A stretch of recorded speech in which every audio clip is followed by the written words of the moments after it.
दर्शकों, नमस्कार। आज फिर एक बड़े ज्वलंत प्रश्न के साथ मैं आपके सामने आया हूं और बहुत जोर शोर से ये उठा हुआ है। जो दिल्ली की मुख्यमंत्री हैं, उन्होंने ईवी की पॉलिसी बताई है और इस पे बहुत सारे सवाल हो रहे हैं।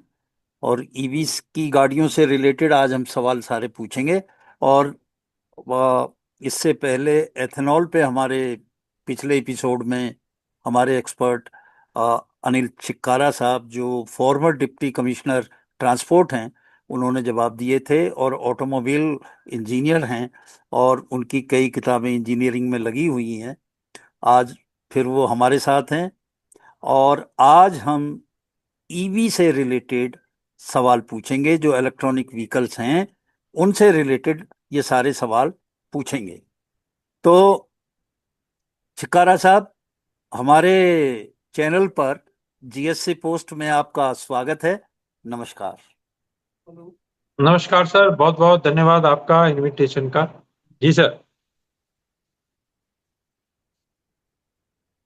जी, छिकारा साहब, आज 2-3 दिन से एक बड़ी चीज देखने में आई। सोशल मीडिया पे बहुत जोर शोर से है कि ई रिक्शा जो है वो गरीब लोगों की जो है कमाई का साधन है। बहुत सारे लोग ई रिक्शा से कमाई कर रहे हैं। तो अभी देखने में आया कि ई रिक्शा को वो रिमोटली बंद कर देते हैं और वो बेचारा रिक्शा, उसका जीविका को भी नुकसान है और वो उसे रिक्शा को लिए फिर रहा है जगह जगह।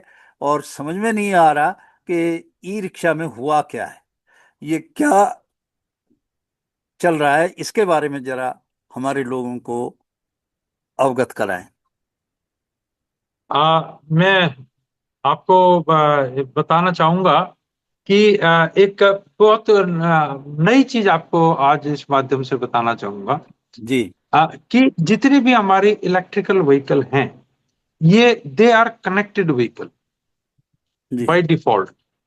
मतलब कनेक्टेड व्हीकल का मतलब ये है, जैसे हमारा स्मार्ट कार्ड स्मार्टफोन होता है, इसी तरह से हमारी गाड़ी में भी वाईफाई होता है। जी। और हमारी जो जैसे हम टीवी को रिमोट से काम करते हैं, तो इसी तरह से हमारे मोबाइल में इनकी जो ब्लूटूथ होता है। बैटरियां हैं, तो बैटरी में एक ऐप होता है। तो जी। ऐप से हमारे को जब कोई खराबी आ जाती है इलेक्ट्रॉनिक, जैसे जी। सॉफ्टवेयर रिप्लेस करना जी। गाड़ियों में, या उसकी डीप डिस्चार्ज हो जाता है, या उन गाड़ियों में बैटरी गर्म होने के बाद में चार्जिंग में सेल्स की बैलेंस, उसको बोलते हैं सेल बैलेंसिंग। तो इस तरह की कोई वर्कशॉप में जो इसमें घटनाएं होती हैं, उसके लिए एक रिमोटली कंट्रोल किया जाता है। हम्म। तो जो गाड़ियां के मैन्युफैक्चरर्स ब्रांडेड है, ब्रांडेड का मतलब बड़ी कंपनियां है, तो हम्म। वो अपना जो सॉफ्टवेयर है उसको क्लोज्ड रखते हैं, यानी कि उसको पासवर्ड प्रोटेक्शन देते हैं प्रोटेक्टेड होता है। पासपोर्ट से, यस, पासवर्ड से। यस, पासवर्ड से। तो उसको मतलब उनका एक तरह से जो वाईफाई है वो कंट्रोल्ड होता है, उसको बोलते हैं कंट्रोल्ड एरिया नेटवर्क। तो वो अपना सिक्योर्ड सिस्टम रखते हैं। जी। लेकिन आपको थोड़ा सा मैं बताना चाहूंगा कि हमारे ई रिक्शा मैन्युफैक्चरर्स बहुत सारे ना फ्लाई बाय नाइट है, हम्म। यानी लोकल मैन्युफैक्चरर। उनका ये नहीं पता कि आज बना रहे हैं कल बनेगी कि नहीं। वो चाइना से अब गाड़ियां बैटरी अब इंपोर्ट करते हैं, हालांकि इंपोर्ट तो सारे ही करते हैं चाइना से। जी। मैं आपको बिल्कुल इस चीज को मैं फैक्ट लोगों को बताऊं कि हमारी टोटल डिपेंडेंसी इलेक्ट्रिकल व्हीकल पे चाइना पर है। इस चीज को बेशक कोई कहता रहे कि नहीं जी हमारा मेड इन इंडिया है, मेड इन इंडिया अभी नहीं है, हो सकता है आने वाले समय में आ जाएगा। जी। तो उसमें जो लोग असेंबलर हैं, तो असेंबलर क्या करते हैं, जैसी उनकी गाड़ी आई ऐसी पे उन्होंने फिट कर दी, और वो मार्केट में जो ओपन सॉफ्टवेयर होते हैं उसके साथ वो कनेक्ट कर देते हैं, कनेक्ट करके उनकी रिपेयर शिपेयर करने का काम वो करते हैं। तो अब ये बात तो जो लोकल मैन्युफैक्चरर, क्योंकि आपको ये भी पता होगा कि रोड साइड के जो इलेक्ट्रिकल रिपेयर करने वाले थे, उनको भी इस चीज का पता लग गया था, क्योंकि उनको सॉफ्टवेयर मालूम था। तो उन्होंने उठा के, पहले पहले तो वो ठीक तरह से करते थे, अब पिछले दिनों में उन्होंने ब्लैकमेलिंग शुरू कर दी। चलती गाड़ी को रोक देंगे, कह हाँ देंगे हाँ, खराब हो गया, हाँ बिल्कुल। जी आया, तो भाई ये तो 2,000 रुपये लगेंगे, 5,000 रुपये लगेंगे, और वो बेचारा गरीब गरीब आदमी मार हो वो रही है। देगा। हाँ वो, और क्योंकि आपको मैं थोड़ा सा इस चैनल के माध्यम से बताऊं, इलेक्ट्रिकल गाड़ियां एक तरह से सीक्रेट बिजनेस कर रही हैं। यानी कि इसके मैन्युफैक्चरर्स की और या उनके ऑथराइज सर्विस सेंटरों की एक तरह की मोनोपोली है। अभी जैसे पहले क्या होता था कि हर गाड़ियों के रिपेयर मैनुअल अवेलेबल होते थे, और उसकी जानकारी लोगों को भी पता थी, और डीलर में भी पता थी, लेकिन अभी हर चीज छुपी हुई है।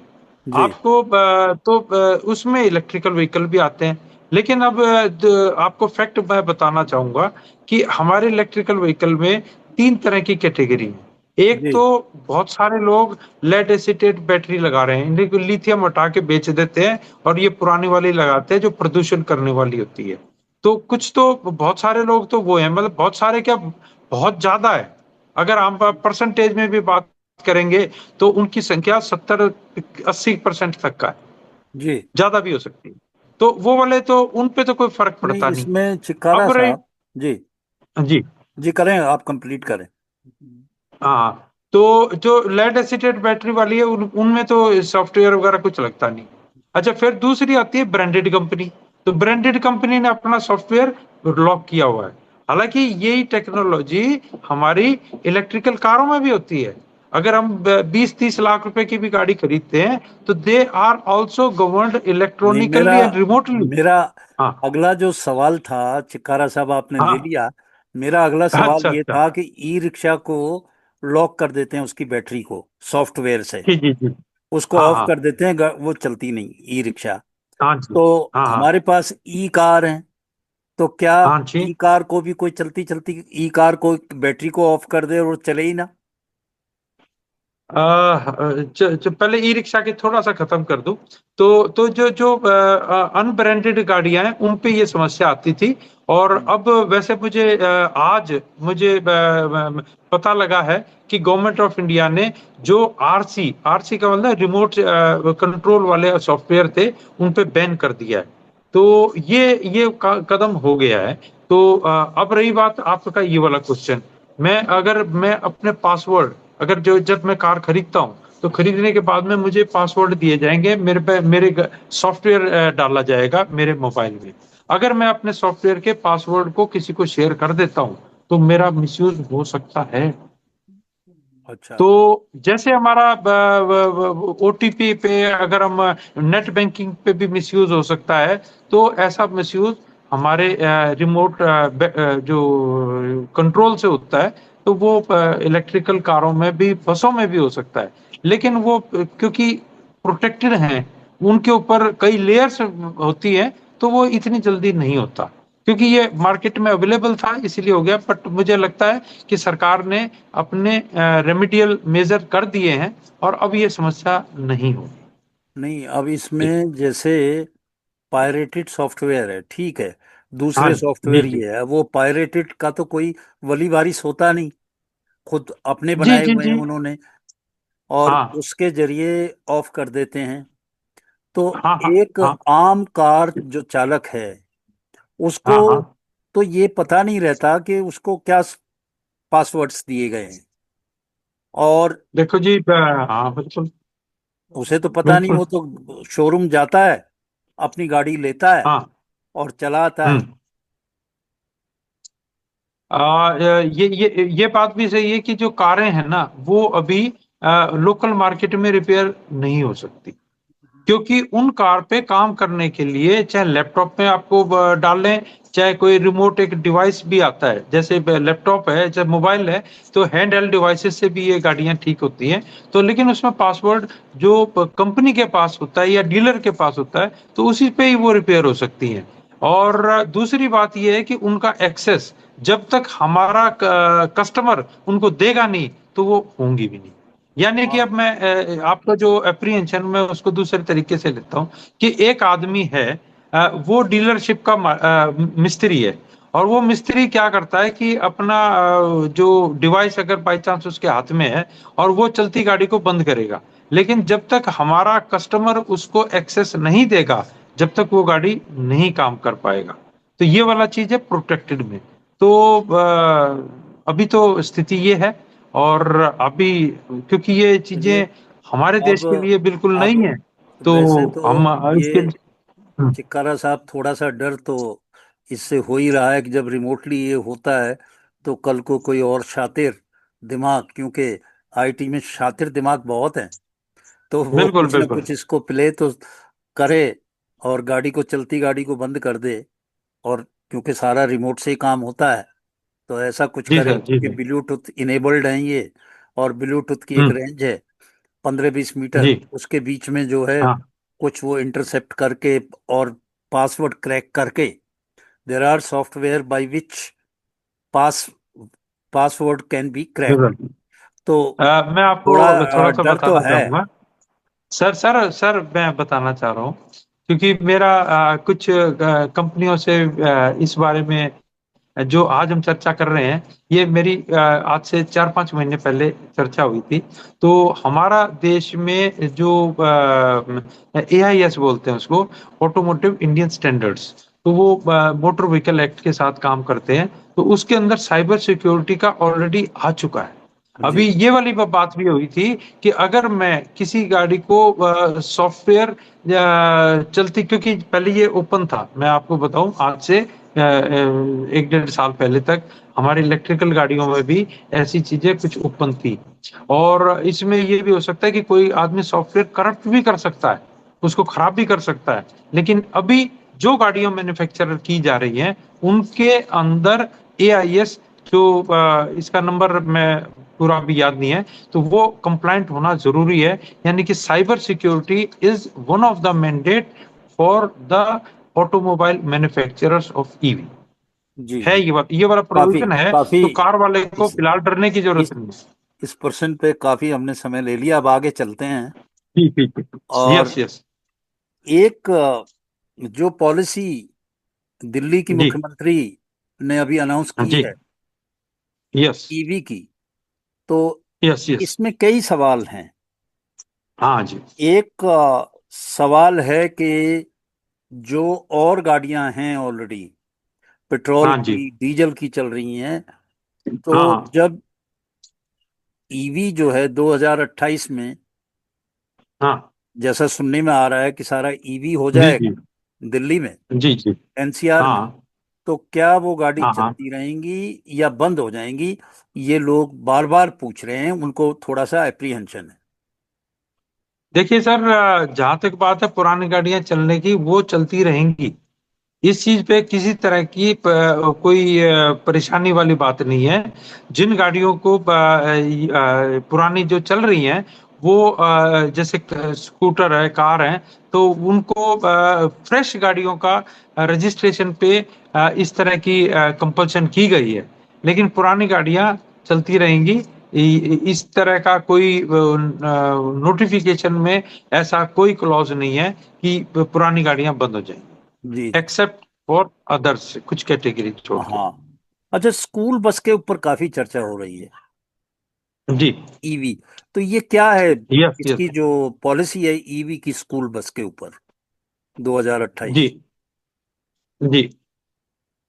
ये वाला देखिए जी, कदम स्कूल बस के लिए दिल्ली की जो बसें हैं, मैं आपको बताना चाहूंगा कि दिल्ली की जो बसें हैं इनको फेज वाइज रिप्लेस किया गया। तो ज्यादातर जो गाड़ियों का जो एक स्टैंडर्ड टाइम है, जो उनकी एज खत्म होने का, तो वो एज आ रही है वो 24-25 साल में, यानी 2024 और 25 में इन गाड़ियों की फ्लीट रिप्लेस हुई है। और इनको कह दिया गया कि 2028 से 30 तक आपको सारी फ्लीट बदलनी है। तो अब जहां तक जैसे हमने कार स्कूटर के लिए बात की थी कि भाई अब वो गाड़ियां चलती रहेंगी, तो इसी तरीके से इन गाड़ियों को, क्योंकि ये सीएनजी हैं, BS6 भी हैं, यानी कि सरकार, सेंट्रल गवर्नमेंट भी, एनजीटी भी मान रहे हैं कि भाई ये प्रदूषण मुक्त गाड़ियां सीएनजी होने के बाद ये तो गाड़ियां टोटल क्लीन है, जो सीएनजी के साथ में BS6 है। ये गाड़ियां को कहा कि फेज आउट कर दो। तो अब जहां तक बात है, all India motor transport Congress ने इसका भारी अपोज किया है, क्योंकि एक गाड़ी जो एक उनको एक बस क्योंकि जो अब, है, चिक्कारा साहब, सॉरी टू हाँ इंटरवीन, जी, एक हाँ, उस बस जो है उसकी कीमत कितनी होगी? लगभग 30-35 लाख। नहीं सर, और अब 30-35 लाख तो आपके जब सर्विस में थे जब होती थी।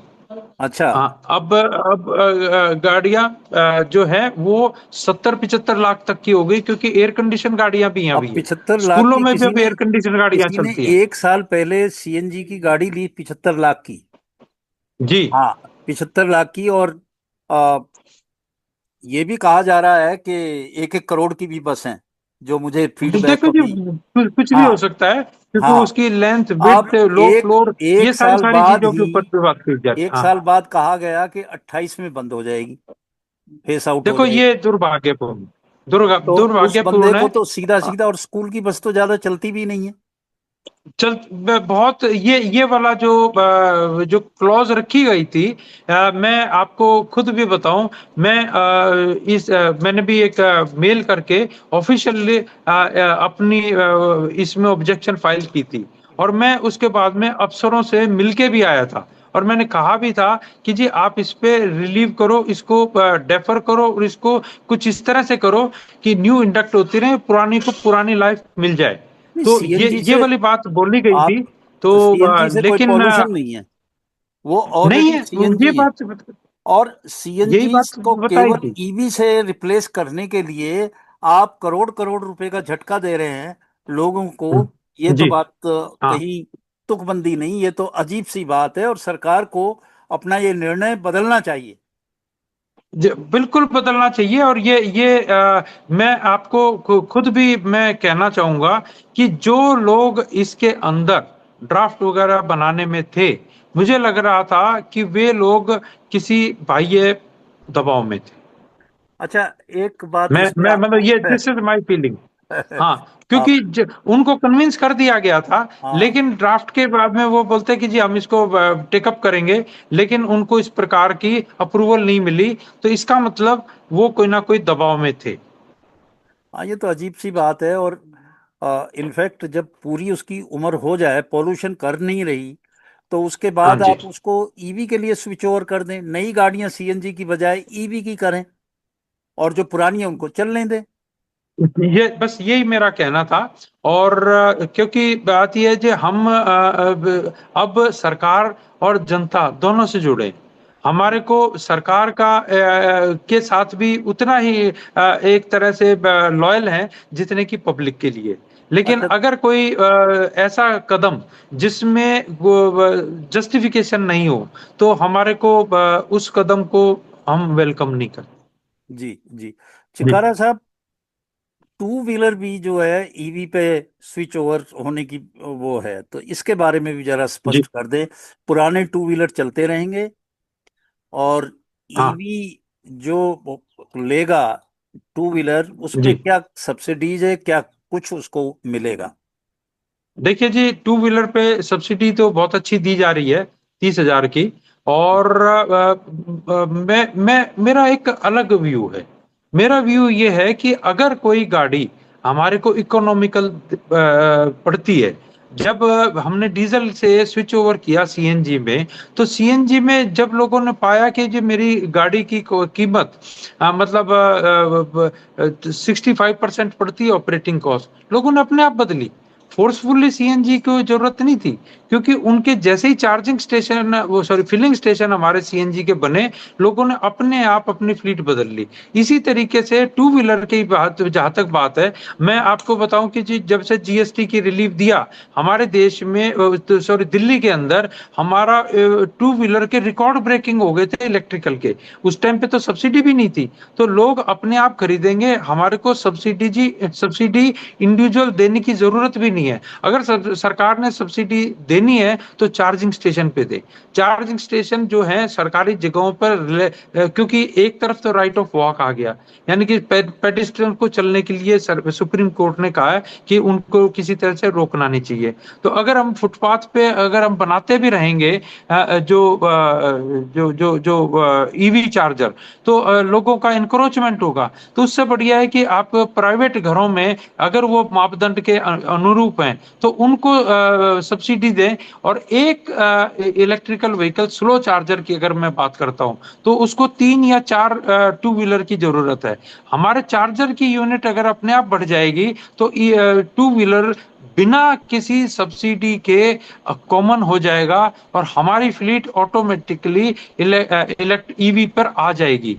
तो सरकार ने कट ऑफ डेट जो रजिस्ट्रेशन बंद करने की जो तारीख रखी है वो उसको वो सही नहीं है।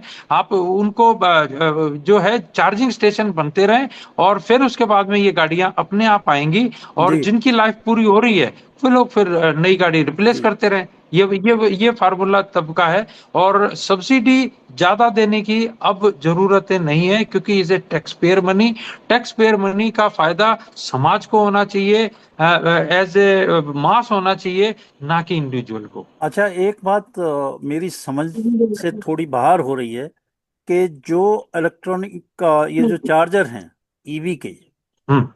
हाँ। तो इनसे खपत जो है बिजली की हाँ। काफी बढ़ेगी, इतनी हम सक्षम हैं इसके लिए? देखो जी, मैं जहाँ तक जब मेरा हमारे दिल्ली सरकार के अफसरों से जो ईवी पॉलिसी बना रहे हैं तब मैंने ये भी बताया, मैंने जी आपने डेटा लिए हैं क्या?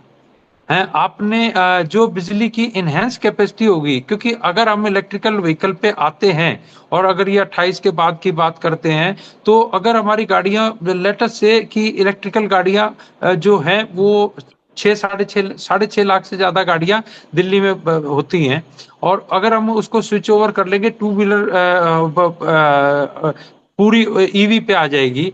तो ये टू व्हीलर की जो खपत है ग्रिड की जो हमारी है 4.5 लाख गाड़ियों की, क्या अगर हम पर गाड़ी का 2 किलोवाट की भी अगर हम बात करते हैं, कम से कम, ज्यादा है इससे तो 2 से 4 किलोवाट तक के हमारे टू व्हीलर होते हैं। तो अगर हम 4.5 मल्टीप्लाई बाई 2.5 किलोवाट की बात करें और उस एडिशनल लोड कारों का भी या बसों का भी, तो मुझे डाउट है कि सरकार के पास इतना ग्रिड, इतना इलेक्ट्रिसिटी की अवेलेबिलिटी है।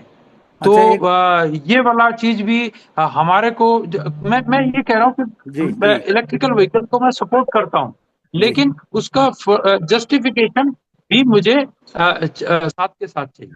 अच्छा, कई जगह बड़े ही कंट्रोडिक्टरी चीजें इसमें ईवी के चार्जर के हाँ। बारे में आती हैं। एक जी। चीज है, एक स्टेट में ये किया गया कि अगर हाँ। आप चार्जर अपने घर में लगाएंगे तो हाँ। आपको चार्ज जो किया जाएगा वो कॉमर्शियल उसका किया जाएगा। एक तरफ तो आप ईवी को प्रमोट करने की बात कर रहे हैं, तो फिर वही बात रह जाएगी। अगर घर के इसके लिए आपको सब्सिडी देने की मैं। बात कह रहे हो कि जो हाँ। घर का चार्जर है कुछ। उसको गवर्नमेंट सब्सिडाइज करे, जो अपने घर में ही टू व्हीलर है उसको चार्ज कर ले। और अगर इस जी। तरह कॉमर्शियल कोई इस तरह का टैक्स लगाएगा या कॉमर्शियल रेट जी। जी। करेगा, तो फिर ये हाँ। तो उसको लेके पेट्रोल पंप पे खड़े रहेंगे, आध घंटे में 1 घंटे में जाके चार्ज होगा। तो ये तो बिल्कुल ही कंट्रोडिक्टरी है। तो ये सब चीजें होनी, हाँ। ये अजीब सी बात है। हाँ। जी। ये भी तो इसको जो है। इसमें मैं बताऊं जी, इसके लिए होता है ग्रीन मीटर। तो ग्रीन मीटर सरकार जो हमारी टेलीकॉम ये जो कंपनियां हैं जो एनडीटी जो टाटा पावर है, बीएसएन एनएल है, सॉरी, जो दूसरी कंपनियां हैं हमारे, तो वो ग्रीन मीटर इसको देना चाहिए। तो इसके बारे में भी स्पष्ट नहीं है। मैं इस चीजों को भी देख रहा हूं कि लोगों को चार्जर के लिए दर दर घूमना पड़ रहा है और उनके जो स्टैंडर्ड्स बनाने की जरूरत है थी। मेरा ख्याल है ग्राउंड वर्क पहले किया जाना चाहिए। ग्राउंड वर्क बिल्कुल। में अभी कमी है। हमारे चार्जर कैसे कैसे बनेंगे, क्या उनके लिए सुविधाएं दी जाएं। तो इस बारे में जब मैं पूछता हूं तो ट्रांसपोर्ट डिपार्टमेंट के अफसर कहते हैं शायद ये हमारा काम नहीं है, ये अब ये देखो, ये पावर अजीब कंपनी सी का बात काम है। है। अब तो मैं हाँ, तो ये आपको एक उदाहरण कुछ। देता हूँ, जी चिक्कारा साहब, एक उदाहरण देता हूँ। दिल्ली से जी। देहरादून अभी रोड बनाया है बहुत अच्छा। अच्छा और सर, एक अर्जेंट है, एक एक सेकंड, एक मिनट।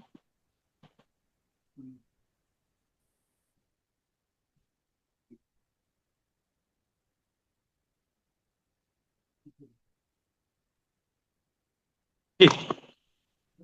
हम्म, मैं कह रहा हेलो। था चिक्कारा साहब कि जी। दिल्ली से देहरादून रोड बनाया है, यस बड़ा यस। अच्छा हाँ कॉरिडोर बनाया है। पर हाँ हाँ सबसे बड़ी मुसीबत वहां ये है कि हाँ जो ईवी है, इलेक्ट्रॉनिक हाँ व्हीकल, हाँ। उसका कहीं चार्जर नहीं है, रोड शुरू हो गया। जी अब जी जी जी। पेट्रोल और डीजल की गाड़ी में तो आप अपनी टंकी फुल कर लें, और ईवी में बिल्कुल तो ठीक ये बात भी है। घपला है कि वो दिखा रहा है कि 350 किलोमीटर चलेगी, पर एक्चुअल में हाँ। 200 चलती है। अब ये ये पता ये नहीं कि ये कब चार्जिंग खत्म हो जाए, तो उसको डर लगता है कि मैं इस इकोनॉमिक कॉरिडोर की तरफ जाऊं या पुराने रोड से आऊं। मैं आज आपको एक चैनल पे एक ऐसी बात बताना चाहूंगा जो हमारा अधिकार है। अभी क्या हो रहा है, जैसे मैंने शुरू में बताया कि हमारी डिपेंडेंसी चाइना की बैटरियों पे। आज हमारे पास जो डिस्प्ले अवेलेबल है डैशबोर्ड पे, वो है स्टेट ऑफ चार्ज का, यानी कि मेरी बैटरी कितनी चार्ज है। अच्छा, जी उसके साथ में मेरे पास डिस्प्ले है कि कितनी किलोमीटर वो कवर कर सकते हैं, रेंज भी आ रही जी है। लेकिन मेरी गाड़ी में स्टेट ऑफ हेल्थ क्या है, ये जो अब अभी जो हमने पहले बात की थी ना, जो रिमोट से और ये सारा, तो जी ये जो डीलर होते हैं इनको पता होता है कि स्टेट ऑफ हेल्थ, मेरी गाड़ी की जो बैटरी है वो कैस कितनी मजबूत है, वो वाली चीज भी होती है। But it should be birth right of, fundamental right of vehicle, who vehicle owner who is spending money. तो जो जो स्पेंडिंग मनी पे आप उस बैटरी का मामला गोलमाल रखा हुआ है। स्टेट ऑफ हेल्थ किसी कोई भी मैन्युफैक्चरर, मुझे नहीं लगता आज की तारीख में हमारे देश में कोई manufacturer state of health display कर रहा है। State of health is only the criteria. अगर आपको अगर 500 किलोमीटर दे रेंज बता रहा है, तो अगर आपकी state of health let's say कि उसकी 95% है, 90% है, तो वो उसके हिसाब से रेंज देगा। लेकिन हमारे पास जो गाड़ियां दी जा रही हैं, उनकी जो स्टेट ऑफ हेल्थ है, क्या वो 100% है? मैंने पैसे 100% बैटरी के स्टेट ऑफ हेल्थ के दिए हैं, क्या मेरी बैटरी 100% है? ये एक बहुत बड़ा डाउट है। और मैं मतलब लोगों को अवेयर करना चाहता हूं कि आप स्टेट ऑफ हेल्थ पूछें।